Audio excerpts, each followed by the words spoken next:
এই যে এখানে যে এরকম অবস্থা, কি অবস্থা হয়ে রয়েছে?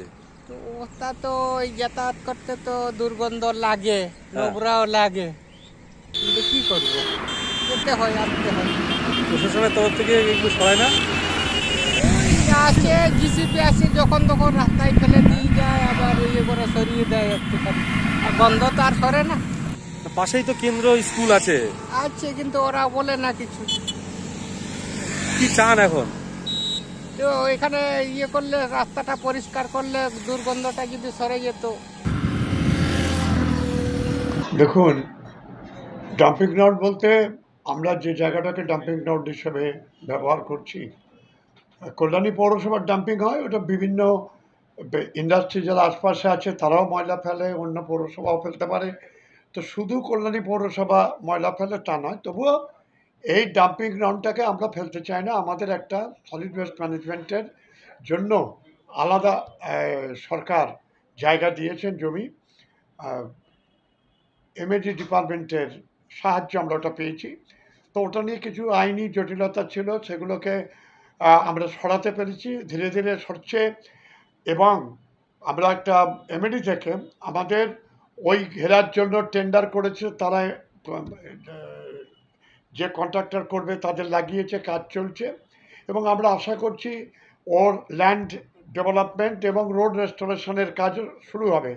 এবং এটা যত তাড়াতাড়ি হবে তত তাড়াতাড়ি ওখানে রাজ্য সরকারের তরফ থেকে সলিড ওয়েস্ট ম্যানেজমেন্টের জন্য সুডা যে পরিকল্পনা প্রকল্প নিয়েছে সেটা কার্যকর হলে আমাদের ময়লা সব ওখানেই পড়বে। কারণ সেগ্রিগেটেড ময়লা ভাগ করে করে ফেলতে হয়।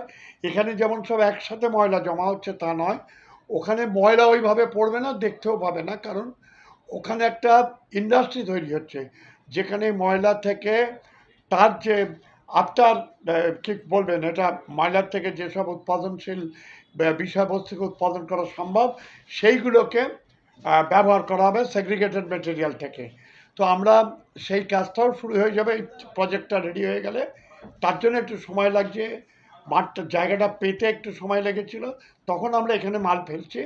এবং এই মাল তো আমার মনে হচ্ছে আর এই প্রজেক্টটা কার্যকর হলে এখানে পড়বে না।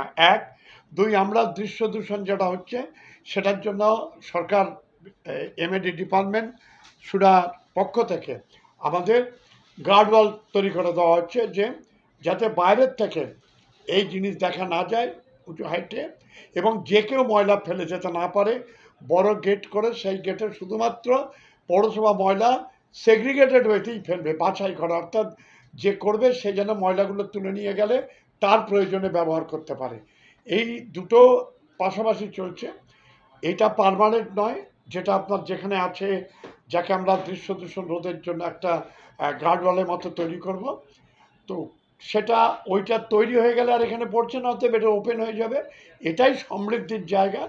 এখানে সমৃদ্ধি প্রকল্প রাজ্য সরকারের যা পরিকল্পনা আছে এমএডি, সেই পরিকল্পনা অনুযায়ী কাজ হবে, তাই হবে আর কি। এটা খুব দুঃখের, তার কারণ এই biomedical waste management handling rule যখন তৈরি হয়নি তখন কল্যাণী বায়োমেডিক্যাল ওয়েস্ট হ্যান্ডলিং নিয়ে কাজ করেছে, এবং যার ফলে কল্যাণীতে গোটা রাজ্যের হাসপাতাল পরিচালনার যারা যুক্ত তারা ট্রেনিং নিয়ে গেছে।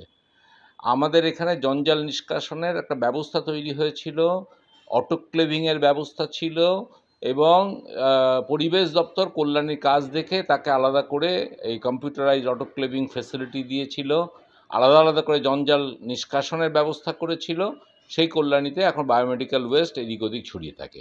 এটা ইঙ্গিত করে যে আসলে পরিচ্ছন্নতাটা কল্যাণীর এজেন্ডা থেকে সরে গেছে।